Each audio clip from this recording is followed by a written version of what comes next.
Hello, and welcome to my Methods of Inquiry final presentation. I'm Isabella, a freshman, a woman in gender studies and art and design dual major. So firstly, we had the plant iterations, and I had a couple ideas for each category, and a lot more ideas for the free choices, some of which involved videography, but I didn't really think my film skills were advanced enough to do those, so I didn't end up pursuing them, although I think if I were going to now, I probably would. But these are the drafts I created. These two drawings were definitely more within my comfort zone. I usually do drawings, I guess, for art, and then the writing, the photography, and then the tape composition, which I don't have a photograph of before I revised it, were a bit farther outside of my comfort zone and materials that I didn't usually use.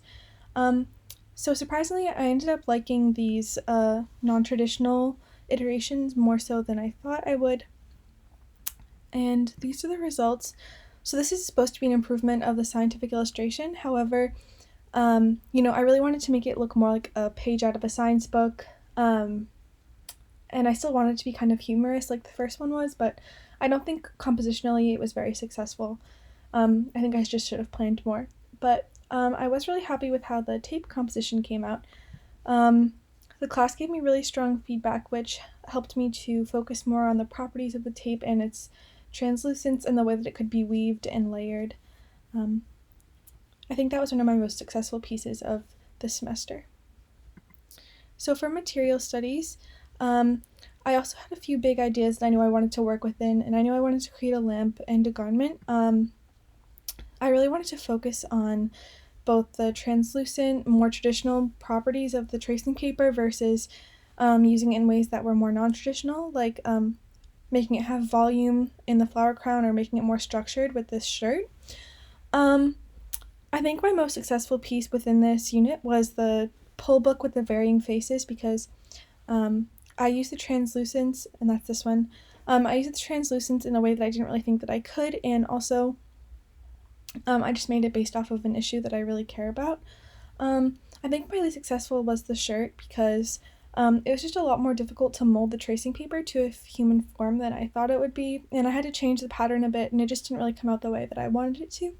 But I did learn more about the relationship between my material and a human body. So for collaboration, my group and I wanted to take some common points of interest from our material studies, like fashion, gender commentary, and versatility, and combine them. So we came up with a few ideas, some related to backpacks and accessory lines, but we ended up deciding to make a pair of pants. We did some sketching, and we decided we would all work with all of the materials to learn more about the properties of each. So this is the final result, and these are the stamps pants. We really experimented with shape, texture, and color on this recycled pair of jeans. The materials are definitely more like accents than the actual base of the pants, but I think it was interesting to view the materials in more of a supplementary way, although it could have been interesting to have the materials be the actual base of the pants. We had more of a go with the flow approach throughout this, which was enjoyable, and I think it helped with problem solving because we just kind of dealt with things as they came. However, more planning could have led to more thoughtful compositional and material use decisions. So for mind mapping and research, I made a list of possible word combos, and I just chose one that I liked. I didn't know what I wanted to research beforehand. I just kind of let my mind flow and then followed what was interesting to me. I decided to research Playboy magazine, which is in line with feminism and gender issues that I usually like to study anyway. I learned that I really like mind mapping because it's just kind of relaxing to let your mind wander.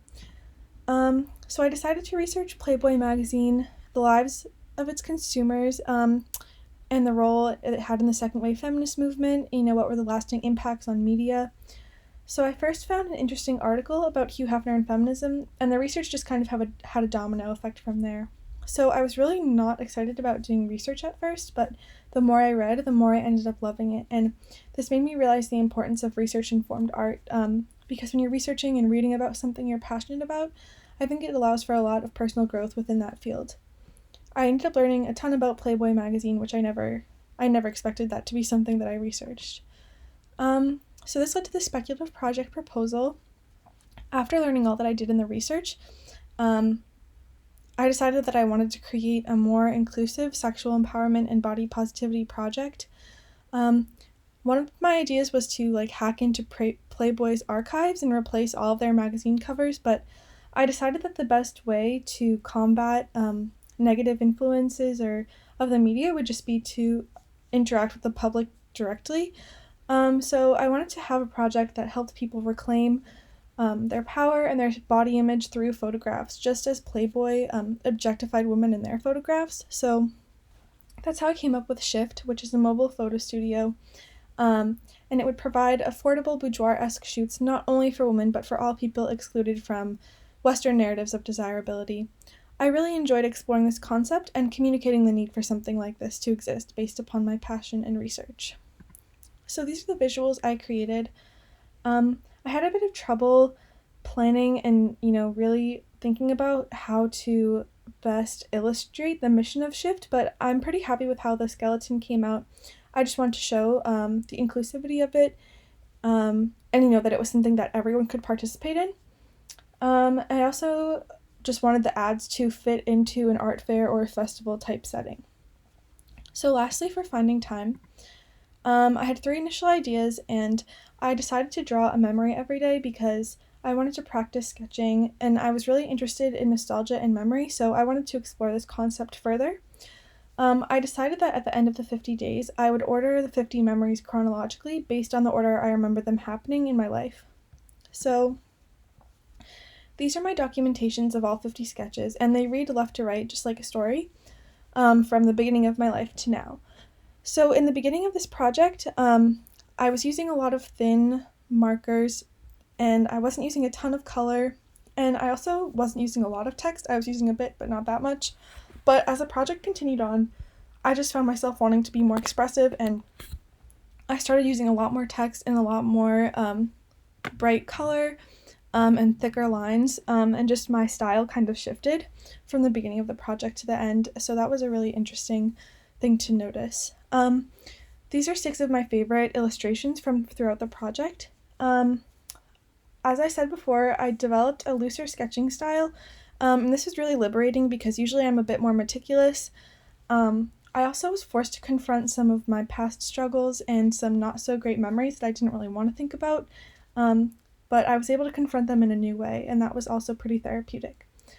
One hard part about this project is that sometimes I had a memory in mind that I knew I wanted to use for this project, so I could just sit down and draw it, but other times I had to really force myself to, if I didn't have a memory in mind already, I had to force myself to actively remember and try really hard to remember something, even though I didn't know what I was trying to remember. I was just kind of searching my brain, and that was kind of a weird feeling. I really wanted there to be an even distribution of memories from all different time periods of my life, but there ended up being a lot of memories from when I was really young, I think because I remember these times more fondly than when I started getting older. And lastly, after coming home from school, I found myself thinking a lot about the friends that I missed, so I incorporated a lot more memories from this year specifically towards the end of the project. So for some conclusions, it definitely took me a while to get used to the framework of the class, but I really learned how to make my own guidelines, and I learned about the value of multiple iterations and, improving upon your ideas rather than just settling for the first one.